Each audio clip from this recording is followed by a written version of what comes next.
And thanks for joining me, everyone. Charles Moscowitz here. Welcome to the program. Normally Monday through Friday, 12 to 1 p.m. Eastern Standard Time, here at YouTube and all of the subscribing platforms. I'm developing a format where people can join me on Zoom and we could really get into a live and ribald conversation on the issues of the day.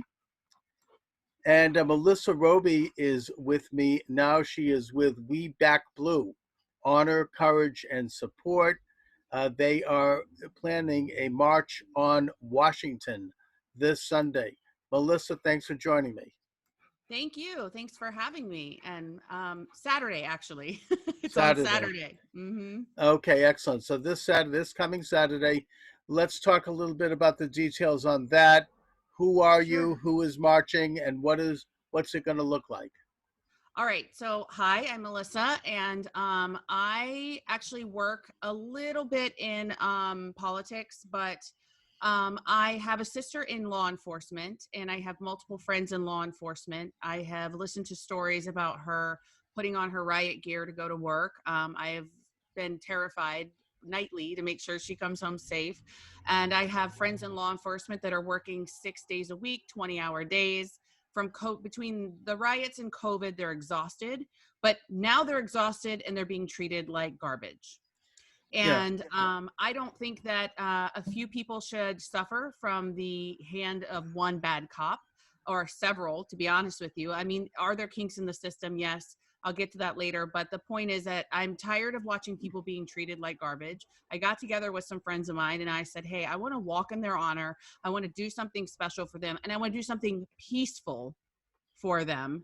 I don't want to go into DC and go head to head with anybody. That's not my style. I'm not going to do it. And so I talked to some of the local police. I applied for my permit. I did all the things I'm supposed to do. And if you are in a peaceful protest, you're allowed to go. So that's what we're going to do. We're going to head down to DC where if you go to webackblue.com and register, you'll get the link to where we're meeting up on Friday night. And then on Saturday morning we'll meet, and then we'll walk to the memorial. Everybody's going to hold a flower in remembrance of this guy right here who didn't get the proper funeral that he deserved, and many other fallen officers, to be honest with you. So that's what it's going to look like. Now, who's going to be there? Speakers are being added, but there's talks of Tom Homan, who is the ex-director of ICE, coming. And so there's just a lot of people that are like, wow, this is needed. Oh, absolutely. And it's something that's available to the public. If you are going to be in the Washington, D.C. area on Saturday, come on down and show your support. Absolutely. Be respectful, Be respectful. dress properly, come in and make a nice presentation. Bring your family, bring your friends, bring your colleagues. Yeah, This is a chance for a real, genuine political event that you can be involved in and that you can make a difference in. And that is absolutely. showing our support for the men and women in blue. Now, Melissa, this is, I mean, to my way of thinking, this is a no-brainer, given the fact that every day these men and women get up and they risk their lives in many cases, going out and trying to do the job of protecting the safety of the rest of us. And Right. I mean, I'm very grateful for what they do, and it's really heartbreaking to see this kind of propaganda coming down the pike and often infecting, well-meaning people who suddenly, Absolutely. oh yes, the police are all racist. They have something against black people.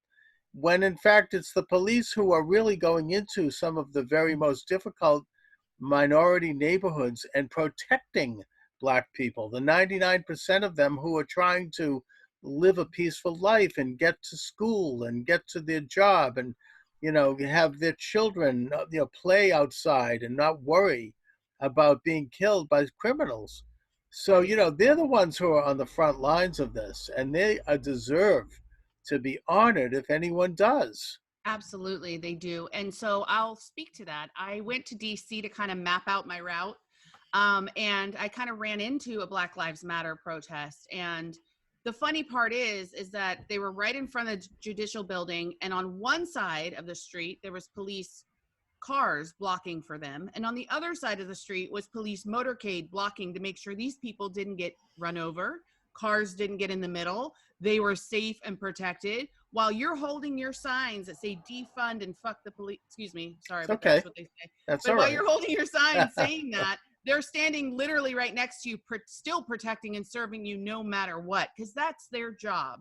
And so that's like the biggest part for me is the propaganda behind all of this. I mean, if I went to Connecticut for a rally last weekend, and half the people didn't know the stats. They don't know the information. They don't know that more white people are killed by armed white people are killed by cops than blacks. They don't know the statistics of what's really happening out there. They just are being spoon-fed, and they're getting angry. And listen, I understand, but this is a way to say, hey, I let you protest. That's great. I understand what you're saying. When you do your peaceful protest, now let me do mine. Because as much as Floyd was a horrible incident, and I wish it would never happen, this man right here gave 40 years of his life to law enforcement and was left to die like a piece of garbage on the side of the road. And that's not acceptable. I'm sorry, for whatever standard you live by, that's a human life too. And by the way, look at the color of his skin. Not that it matters, but if we're going to talk about it, talk about it. Let's talk about it. Give us the story. What happened? Are you talking about with David Yeah, Dorn?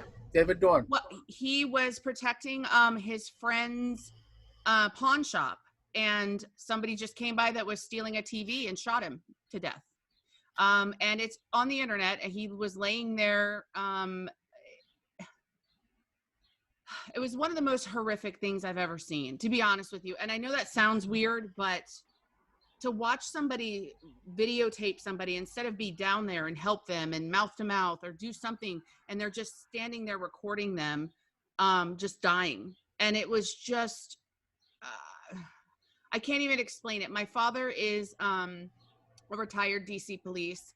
My grandfather was state police. My aunt was a Virginia Beach police officer, and so on. I have law enforcement throughout my entire family. And so I grew up with respect for law enforcement. And, you know, I knew that there are good people behind the blue line. I know that. I know that. There are people that don't know that, and they're just going out there and destroying our country. And so, in regards to David, I mean, I am heartbroken. It's a huge bone of contention for me that was the way he was treated. And something has to be said, and right has to be done by him. So we're all, like I said, we're all going to be holding flowers. Every single person that's marching will be, I'll give them a flowers if they want one, and we will march and place them down in the police memorial for him. Fantastic. Now, Black Lives Matter. I mean, you've got a lot of people involved in this thing who Yeah. are not necessarily witting and conscious in terms of being anti-police, even though the core of them are. But Mm-hmm. but they're like kind of gauzy, well-meaning, middle-class people, often wealthy people who live in safe neighborhoods where they're protected by police. They assume it. They just, they wake up. They don't even think about that. Why they're safe, why their children are safe when they Right. walk to school, and yet here they are calling, vile names at police and going out and just having a fine time, calling for the defunding of police. Now, I wonder what would happen if the police were defunded in certain neighborhoods. They Oof. burn. I mean, you see already as a result of the terrible murder of George Floyd, we've seen black neighborhoods burn and be looted. We've seen black businesses destroyed. We've seen Mm-hmm. black lives destroyed and killed. 5, I think, is the last death toll for the rioters. Then, of course, yesterday, the day before, Chicago's minority neighborhood had a record number of murders. I think it was 18 in one day. Yep. St. Louis had 20 in one day. I mean, these people who are being murdered are probably, most of them predominantly, are black. Where is Black Lives Matter in that? Why aren't we hearing about Black Lives Matter coming to the defense of black neighborhoods that are being destroyed due to these looters? You know, where is Black Lives Matter on a lot of things? And to be honest with you, if you don't see a pattern and you don't see what's really happening here, then you'd have to be blind. I mean, we went from full-on riots to peaceful protests, and now we're tearing down police stations in Seattle and deciding that we just don't need law enforcement. I mean, there has been a specific, this has just been calculated, I believe, from the beginning. I mean, how in the world did we do these protests in every major city across America? How did these people assemble that fast? All these angry people, like, how did these people assemble that quickly? There is somebody behind all of that. We obviously know who it is now. But what about the other people that aren't in major cities that are upset? What about the people that are in like Tulsa, Oklahoma, or people that genuinely have concern and are pissed off, but they don't have a voice because they didn't sign up on the sheet and they didn't, respond to an ad that says, "Do you hate Trump? $45 an hour." I mean, I've seen them. I've seen the ads on all of, I mean, if you look, it's out there. So, I mean, where is Black Lives Matter? They have one agenda, and that's the Democratic Party to me. They want to destroy Trump, and they engage in this kind of what do they call it? Intersectionality with Antifa, which is really a criminal fascist organization, and other radical groups. And, it's all George Soros or other people who are funding it. And now the result of this event, which I think you're right, if it wasn't this, it would have been something else. And, you could almost predict this. As the election gets near, they're going to pull out some kind of an event that's going to be, racialized and magnified and used as a way to create race conflict, as a way to gin up their base and raise money. Apparently, tons and tons of money is now pouring into this shadowy group, the Black Lives Matter. Who's getting that money? I'd like to see an accounting of it. I would too. I would too. And they're right about one thing. I mean, when you say that Floyd died from a police officer, Dorn died from a criminal, and so when it comes to that, absolutely that police officer should be, penalized or convicted for what he did. There's no doubt about that. So there is a difference there. And I think if you're not seeing that, you should probably look a little closer, because that's really at the heart of what they're upset about, the police brutality and the things. Now, that being said, they're being fed statistics and things that are not true so that they can kind of fit their agenda. My sister said herself, if I was a Black person, I'd be afraid too to go out, because what the media shows you is that cops beat Black people, and that's the gist of it. And so that, I'd be afraid too if that's all I saw, and I would too. So think about it from their perspective. All they need is a little bit of love and encouragement, and so that's what I'm hoping to give here. I want to encourage the law enforcement officers to let them know that people still love them. They are resigning at a very rapid rate right now. They just don't see the benefit of it. And I think police officers need to understand that we need them. We love them. We're behind them. We honor them, and let's move forward. Oh, absolutely. And, these phony statistics, I think that from what I understand, there's an average of, I don't know how many, they do it racially. I mean, how many Black people are killed every year from police? But if you take a look at the fact that most of them are armed and dangerous, and it's in the course of a crime, when you take that away, it's only about 10 that are killed in an accident or killed after they George Floyd was killed, because where they had already stopped resisting. And by the way, he had a heart attack. I mean, it was not that predictable. He wasn't suffocated. Now that doesn't make it right. It's terrible and it's abuse, and it should be dealt with, as you say. What caused? Right. But the fact is that the statistic is overblown. I mean, it's a very rare phenomena. I just was watching. I like to watch sometimes foreign news, like French news or German news, and the way they portray the United States. And I was watching last night a French news program where they said that every other day, the statistic is that a Black American is killed by the police. And I just thought that was so wrong and misleading. I don't know where they came up with that. But it's that kind of stuff that's just put out there as if it's fact, that is giving not only police a bad name, and very falsely, but it gives the United States a bad name. I mean, people in France watching that are like, oh my God, America's so violent. it's Yeah, it's like anything to stop Trump, I think, is part of it. Anything to push a leftist agenda. They don't care if they trash this country. They don't care if they create a race war where you have conflict between. They're picking a scab at America's most sensitive issue, which is race right, relations, all for their own right. political purposes. It's disgusting. Yeah, it is. It's absolutely disgusting. But I will say that, conservatives have a bad rap for showing up. They have a bad rap for banding together and actually doing things together. And I've been to rallies across this country. I've held events across this country with who I work for, and I can tell you that if you don't start showing up, if you don't start letting your voice be heard, there's not only one opinion about what's going on right now. There's not only one opinion about police, but guess what? If you don't show up and show people that you're in it to win it, goodbye. The whole movement is going to collapse, because the one thing that the Democrats are really good at is assembling Oh and yeah. organizing and getting together. And conservatives, hate to say it, not a knock at you, but we suck No. at it. And so this is an attempt for us to kind of get together. Anybody, I mean, you don't have to be conservative to attend this event, but for me, I am one, and I love the police, and I'm there to show it. And I don't care if 10 people show up or 10,000 people show up. I just am going to show up, and I'm going to show the law enforcement that we're there for them, we love them, and we support them. Well, it's because we're all too busy working for a living that we don't show up to all these things. They're all out there, either welfare or they're getting some kind of, they're on some, grant, or they have some legacy. But yeah, I'm being snide here.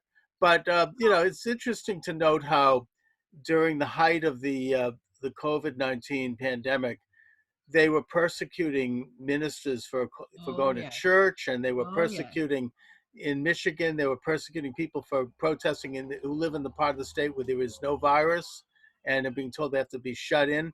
Now all of a sudden, no, that's all out the window with the riots. I Oh, mean, they yeah. had people all close together. No, I saw very few masks, and you saw the governor of Michigan out there protesting, along with them, while she was wanted to put people in jail before. So I mean, this is a sure sign of who's on the side of this authoritarian agenda, and it's very obvious, very troubling. We should call it out.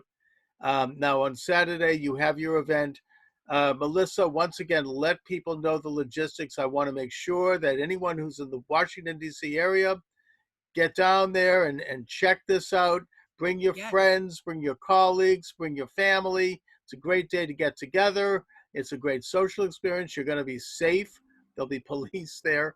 And, Yep. it's just a great chance to get out and do something and get involved. So, Melissa, please let my listeners and viewers know how to do it. Great. So go to www.webackblue.com, sign up for the Eventbrite. There's a link so that I can email you details of the meetup spot for the event. I have buses coming in from New Jersey, believe it or not. Oh, People are I'm coming not surprised. from all over the place. So it's really exciting. I'm just a girl. I just wanted to do something great for our law enforcement. So I'm really excited about it. Show up, bring water. And I just kind of want to touch on the politics thing for a minute. If you Sure. plan on wearing your Make America Great Again stuff, that's okay. Of course, I'm a Trump supporter, but this is not about Trump. Right. This is about our law enforcement. So I ask everybody to kind of keep that in mind. We're not there to wave flags in front of people's faces. We're not there to show them that we support our president, even though all of us do. And you're okay to do that. But I just want to make sure that at the forefront of this, it's law enforcement. That's who we're backing. That's who we are supporting. And they're tired and they need us. And www.webackblue.com. Absolutely, and supporting law enforcement cuts across political lines. Where policemen are on all sides of the spectrum politically. Many of them are supporters of Black Lives Matter. That's fine. It doesn't matter. This is simply a statement, a non-political one, actually, to support police at a time when they are under siege and when they are being unjustly attacked and maligned. So, Melissa, I hope you'll come on with me after the fact and we could talk Sure. about what happened, and let's stay in touch. And I Absolutely. really want to thank you for joining me, Melissa. Thanks for having me.